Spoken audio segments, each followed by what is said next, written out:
Terceira dica: seja focado, mas faça pausa.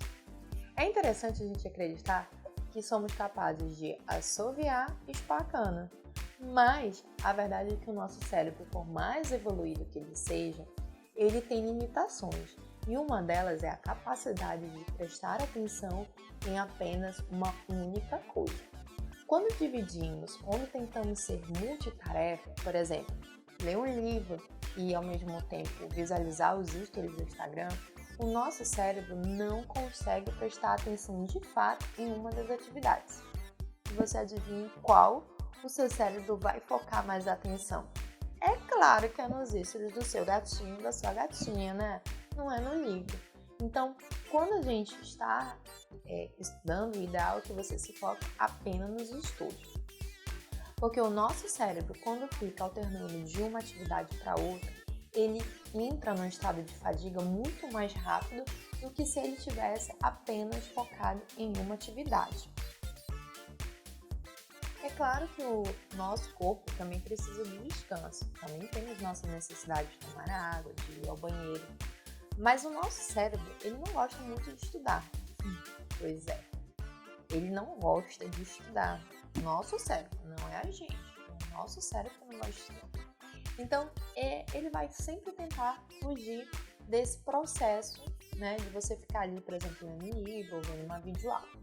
Então, o ideal é que a gente encontre o equilíbrio entre foco total no estudo e um momento de lazer, um momento de você realizar as suas atividades, como ir ao banheiro, como se alimentar. Então, uma técnica muito interessante que nos ajuda a ter esse equilíbrio é chamada de Pomodoro. A técnica do Pomodoro consiste em ciclos de estudos, em ciclos de tempo. Nós temos 25 minutos de foco total, onde nesses 25 minutos você vai se dedicar somente a estudar.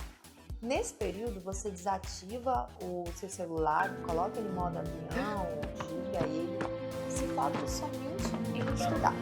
Depois você tem um intervalo de 5 minutos. Nesses 5 minutos, é o tempo que você vai encher sua garrafinha de água, você vai ao banheiro, É o seu pequeno momento de dar uma pausa para o seu corpo, para o seu cérebro absorver toda a informação e você realizar suas necessidades básicas, E depois volta 25 minutos de foco total. É muito mais interessante você pensar, poxa, eu só preciso me esforçar aqui por 25 minutos. Isso facilita, a gente acaba enganando o nosso cérebro, dizendo que é só 25 minutos de foco total. E assim a gente consegue fazer no ciclo.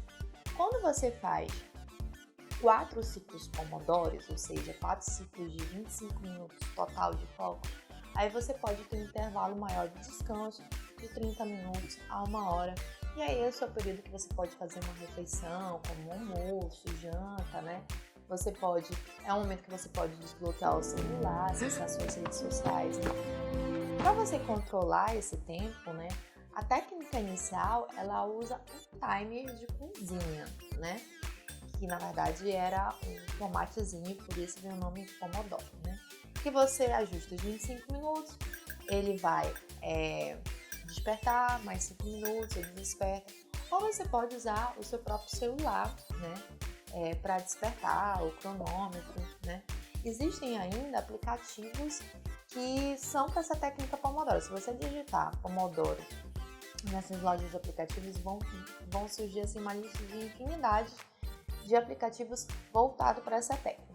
Um que eu gosto muito de usar é o Focus To Do, porque além de ele ter a função de Pomodoro, ele tem também função de listas de tarefas. Então acaba sendo uma ferramenta aí que tem 2 funcionalidades. Mas enfim, como você vai aplicar e controlar esse tempo, fica a seu critério. Mas é bem interessante você aplicar essa técnica para você conseguir ter o equilíbrio entre estudo e ter o equilíbrio entre pausas.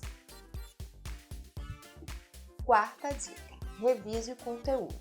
Quando nós aprendemos algo novo, em geral, a maioria das pessoas elas esquecem 50% do que elas aprenderam num período de 24 horas. Por isso, mais importante do que aprender é você revisar. Porque o conteúdo que se aprende, ele fica na memória de curto prazo. E para a gente, de fato, aprender aquele conteúdo, a gente precisa ter essa informação na nossa memória de longo prazo. E o que faz a gente levar esse conteúdo para a memória de longo prazo são duas atividades. Uma delas é a revisão. Então, quando a gente revisa o conteúdo, a gente está ajudando o nosso cérebro a armazenar essa informação. Por isso é importante, de tempos em tempos, você revisar. Revisa no dia seguinte, revisa daqui uma semana, revisa daqui um mês.